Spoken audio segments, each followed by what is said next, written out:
Fala pessoal, tudo bem? Vamos começar então nossa videoaula de revisão aí para o módulo 1 da terceira etapa.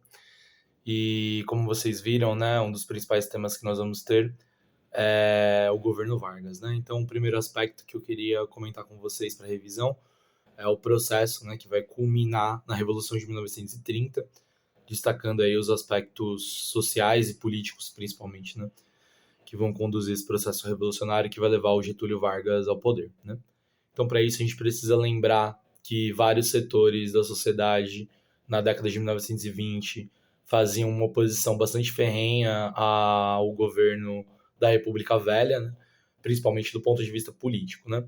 Lembrem-se, então, que o movimento tenentista é muito importante, porque compõe socialmente aqueles grupos que vão criticar a República Velha, principalmente na questão da falta de progresso na ideia, e de modernidade principalmente, na ideia do sistema eleitoral, né?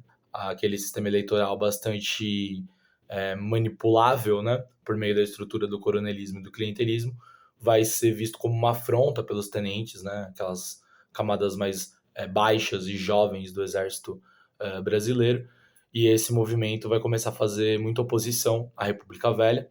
Vão se somar a eles os intelectuais e vários grupos, digamos, de uma classe média existente no Brasil naquele período, como, por exemplo, os modernistas, e vários outros grupos também, né, ligados às classes médias, como jornalistas, como professores, como advogados, vão começar a fazer duras críticas a esse sistema político que, mais uma vez, é visto como manipulável e não moderno, principalmente pelo voto aberto, e isso vai se somar, então, a um aspecto, digamos, mais político, né?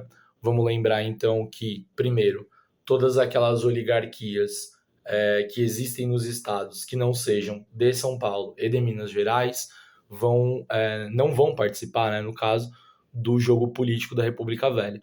E isso, obviamente, vai desagradar essas elites regionais.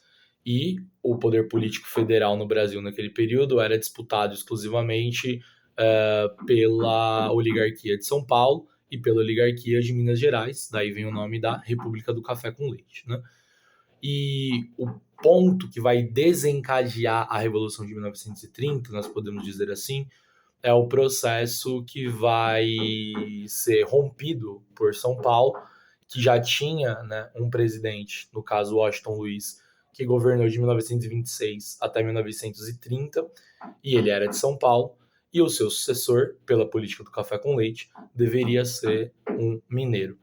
A oligarquia de São Paulo rompe com isso por questões internas, por não confiar no sucessor que vinha de Minas Gerais, e vai fazer, né, como o sucessor, como candidato à presidência da República pelo Partido Republicano Paulista, o Júlio Prestes, rompendo assim a política do café com leite.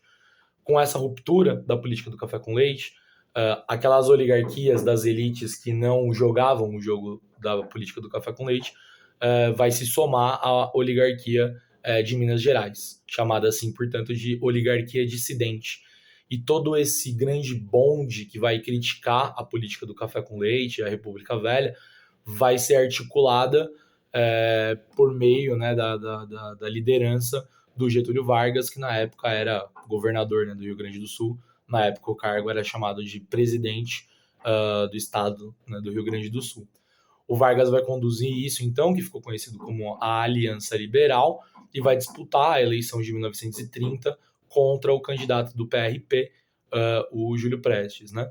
E por meio desse sistema eleitoral manipulável, como a gente tinha na República Velha, mesmo com todo o grupo que apoiava Getúlio Vargas e a Aliança Liberal, o PRP vai sair vencedor desse processo, né?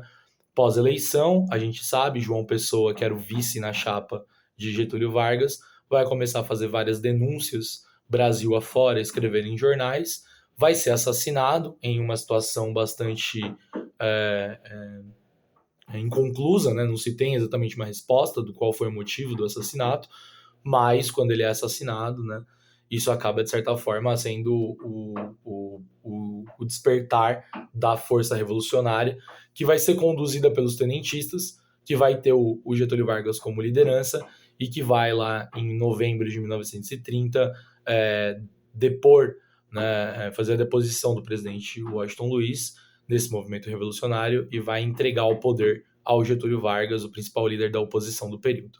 Então, esse processo revolucionário de 1930, ele tem esses fatores sociais e políticos, e aí a gente também já pode lembrar de qual foi o principal grupo de oposição ao governo Vargas logo no seu início, né?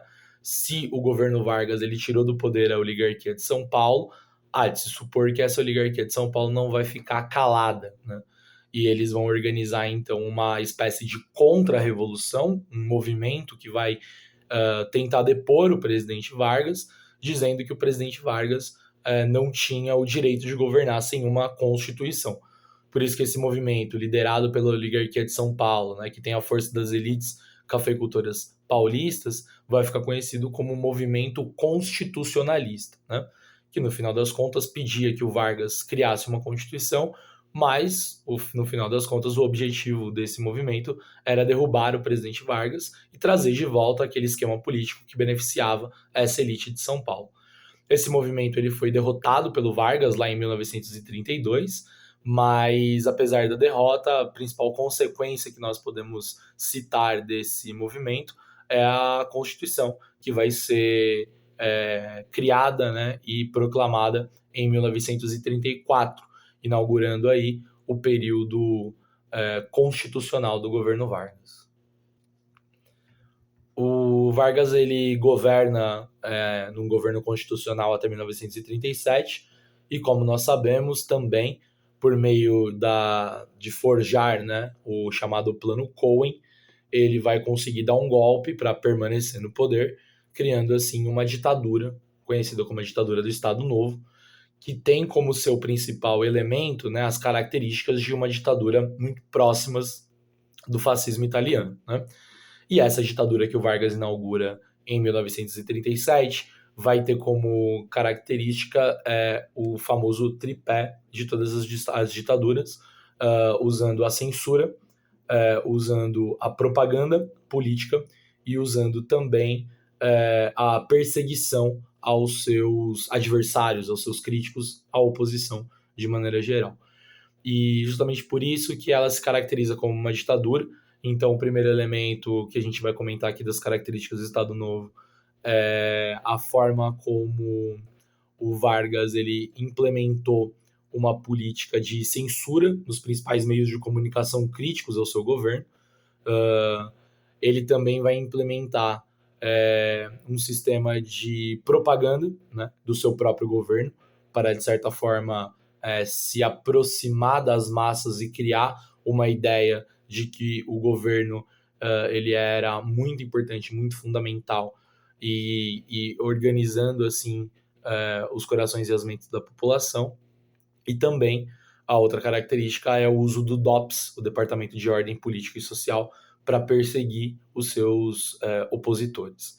E sobre esses três aspectos, né, é muito importante a gente comentar sobre o Departamento de Imprensa e Propaganda, né, o DIP, que é um outro órgão criado e que vai cuidar especificamente da parte da censura, mas principalmente da propaganda que vai ser feita em torno do Getúlio Vargas, né, criando assim a imagem do pai dos pobres, né.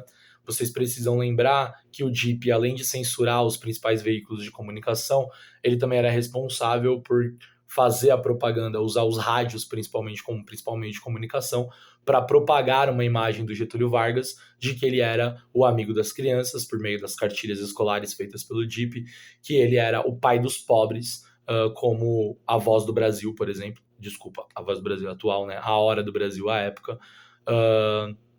Procurava construir, né? Então vocês devem lembrar daquelas imagens que nós trabalhamos, o rosto do Vargas, as cartilhas escolares e tudo aquilo que construía a imagem, também os discursos e as aparições públicas do Vargas, que vai construir essa imagem. Quem é responsável por tudo isso é o Departamento de Imprensa e Propaganda, o DIP, por isso que ele é tão importante assim na ditadura do Estado Novo.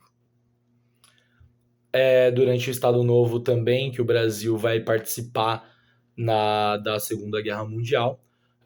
criando assim uma contradição muito grande naquilo que era a ideologia da ditadura do Estado Novo, como eu já falei, uma ideologia muito próxima ao fascismo, mas o Vargas ele vai combater na Segunda Guerra Mundial contra o fascismo, vai combater o fascismo, ou seja, vai entrar na Segunda Guerra Mundial com os aliados, né, lutando, né, principalmente nas campanhas da Itália.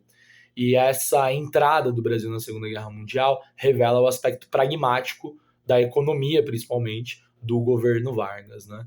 Porque a gente precisa lembrar que o Vargas ele entra na Segunda Guerra Mundial ao lado dos aliados pelo estabelecimento de uma política econômica que vai ajudar, né, o Brasil a ter dinheiro para implementar as indústrias de base. Ou seja, o Vargas ele cria essa contradição que é uma ditadura fascista no Brasil combater o fascismo na Itália, porque no final das contas o Vargas está sendo pragmático, ele tem interesse em estabelecer relações comerciais com os Estados Unidos e é por isso que ele entra na Segunda Guerra ao lado dos Estados Unidos. E a gente precisa entender que o contexto que está colocado essa entrada do Brasil na Segunda Guerra Mundial é o contexto da política externa norte-americana chamada de política da boa vizinhança, que traz, né, como principal símbolo a criação do personagem Zé Carioca, como nós já trabalhamos em alguns meses atrás, e é esse o período, né, em que está inserida a entrada do Brasil na Segunda Guerra Mundial.